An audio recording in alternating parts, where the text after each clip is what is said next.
Hi friends, welcome back to another episode of Generation Films. My name is American Ben. Okay, I'm not American Ben. American Ben got bitten by someone on the subway and now he has an infection. Let's all send our good thoughts out to him. I hope you die.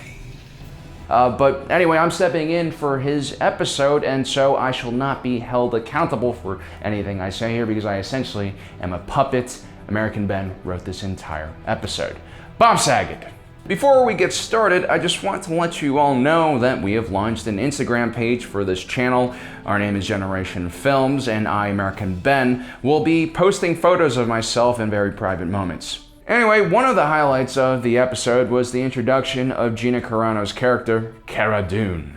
Now, if you're gonna do the whole professional fighter thing in Star Wars, I would've went with Mike Tyson as a Twi'lek mercenary, but that's just me, American Ben. In any case, Cara Dune is a pretty badass addition to the series, and it was fun to see her engage in some ground and pound mixed martial arts action with the Mandalorian. This was a respectful way for fellow warriors to get acquainted, and just for the fun of it, they almost blew each other's heads off until Baby Yoda brought joy and love to their hearts by adorably sipping on a bowl of soup. I mean, it was probably a fresh bowl of Ewok blood, but Baby Yoda could eat my dog, and I, American Ben, would still think that they were cute.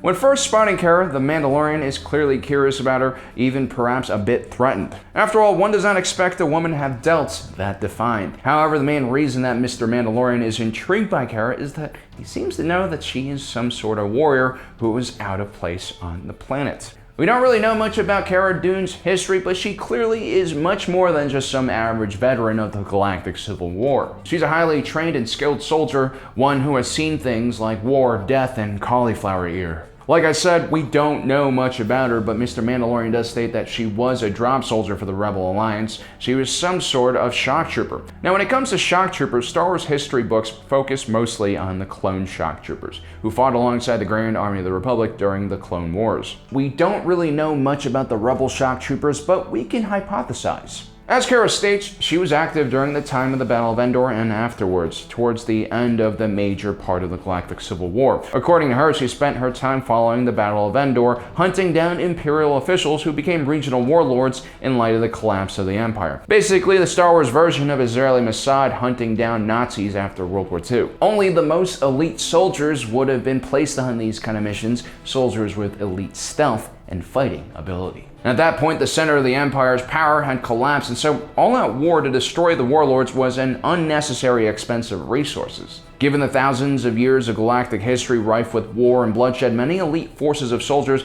have existed in the galaxy through that course of time. So such shock troopers were a cut above the average trooper. They were made for war.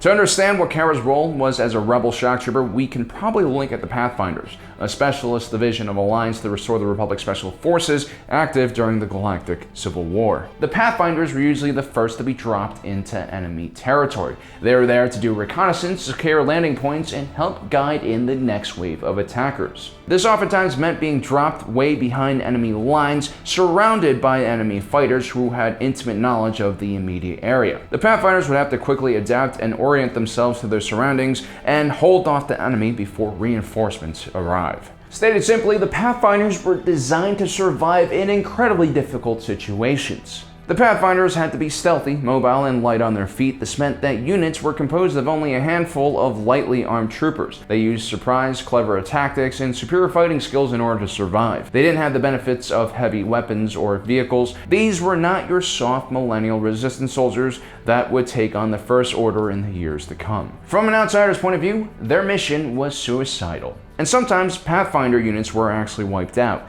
One mistake could mean the difference between battles won and lost for entire armies. On the other hand, Pathfinders were consistently able to give their enemies hell and fight off much larger forces. In general, people who jump out of planes are almost always amongst the most elite soldiers in a military. If we think back to some of the early US paratroopers during World War II, they were oftentimes dropped into battle zones foreign to them, sometimes dozens of miles from their targeted landing zone due to bad math and inclement weather, and would have to make their way through hostile territory to get to their intended target. I really respect them for this because I, American Ben, would never do something this crazy. I would immediately give up my fellow squad mates' locations to the the Germans just so I could get a seat at their fire and maybe some snacks. You'll recall that when Cara, Mr. Mandalorian, and the farmers were defending the villagers from the Klatooinian raiders, at one point the AT-ST failed to fall into a trap they had set for it, and without hesitation, Cara grabbed Mr. Mandalorian's pulse rifle and jumped into the pond, exposing her delts to the walker in order to bait it into a trap, providing an opportunity for Mr. Mandalorian to blow it up. This wasn't really a big deal for someone like Cara. Fearlessness in battle is pretty much a norm for a paratrooper.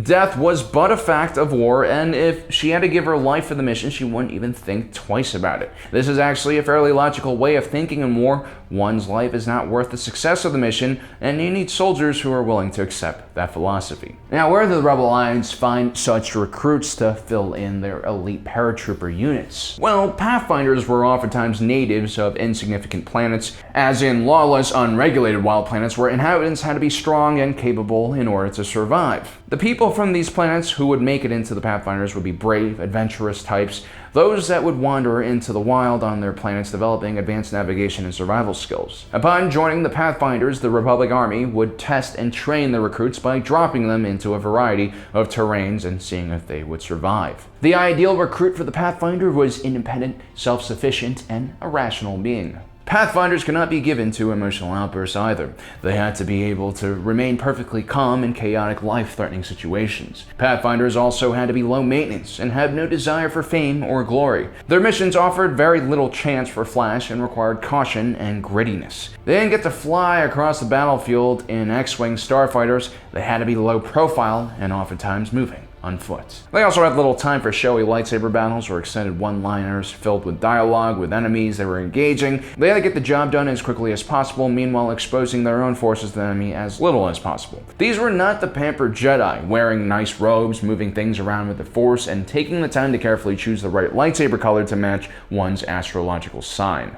Anyway, once recruited, Pathfinders were trained in a variety of different areas. Of course, they learned how to use blasters, explosives, and vehicle-mounted weaponry, and they had to be exacting with their skills, more so than the average soldier, as their stealth missions required them to hit their targets on the first try. As we saw in The Mandalorian, they were also trained in hand-to-hand combat and were still deadly when unarmed. When it came to non-combat training, they would also be schooled in the art of first aid, and they would also learn about the various cultures and indigenous species all across the galaxy. However, given the bare-bones nature of their operations, they didn't learn much in the way of technical skills. Cara Dune likely had no idea how to use a computer or make complex repairs to weapons. After all, Pathfinders were expected to be able to survive with just the shirts on their backs if needed. At the height of the Galactic Civil War, Pathfinders had a lot of different things to do. Not much history had been recorded about the Pathfinders. After all, their missions were highly classified, though chances are they were involved in all sorts of coups across the galaxy in which they attempted to subvert tyrannical autocrats and install democratic governments. And of course, these missions would oftentimes result in anarchy and criminal cartels moving in and taking control of the government. But I digress. According to legends, one Pathfinder platoon was deployed on the planet of Nishir, where the native Nish population had seen their territories occupied by Imperial forces. The Pathfinders joined with the Wilderness Fighter platoons to form the Nishir Task Force and push back Imperial forces on the planet. The outcome of their mission isn't fully known, but it is at least thought that they were able to limit Imperial operations on the planet to the mountains around their base. I highlight this particular mission because it demonstrates the type of missions that Pathfinders might undergo, but also because Cara Dune potentially could have been a part of a specialized unit like the Wilderness Fighters. Wilderness Fighters were a special branch of the Republic Special Forces. They were specifically trained for survival in a given environment such as snow, desert, or ball pits. In other words, individual fighters would specialize in a type of environment, mastering a specific terrain and being terrible in everything else. As conflict arose in various environments, such fighters would then be deployed as needed based on their specialization. So how does someone like Cara Dune find herself on a planet like Sorgan, a land of simple farmers? Well, you have to keep in mind that Cara Dune is someone who has been trained throughout her life to do one thing: fight in war. Elite soldiers like her oftentimes have trouble finding purpose in times of peace. And after the Galactic Civil War died down and the galaxy had been cleansed of Imperial warriors, the Alliance to restore the Republic shifted the role of elite soldiers like Cara from fighter to peacekeeper. She basically became a glorified bodyguard for important political figures and creatures, and also helped suppress riots and dissidents. Basically, she was asking to do cushy police work, something not really natural for someone like Cara, who was used to war and carrying out highly dangerous missions in enemy territory and punching people in the face. She was used to being a part of high-level missions, the success or failure of which could have far-reaching consequences on the future of the galaxy. She didn't want some glorified security guard job, she wanted to be in the middle of the action, and so, as many others like her probably did, she left the Alliance and became a mercenary. A position that was more suited for her skills and also allowed her to choose what kind of missions she wanted to go on. As for why Cara is on Sorgon specifically, well, she says, let's just call it an early retirement. And maybe we'll find out some more as the series progresses, but it sounds like she's hiding out there, possibly on the run for some reason. It might be that a mercenary job she took went wrong, and now she's being hunted down by either her employers or the beings she tried to kill. She might also just be on the run from UFC drug testers for steroids, because those delts. Well guys, I hope you enjoyed today's episode. Don't forget to subscribe and hit that notification button. Also check out our Instagram. It's Generation Films or something like that. We'll link it right here. As usual, thanks for joining us today. My name is American Ben, reminding you that life is a movie and you are the protagonist.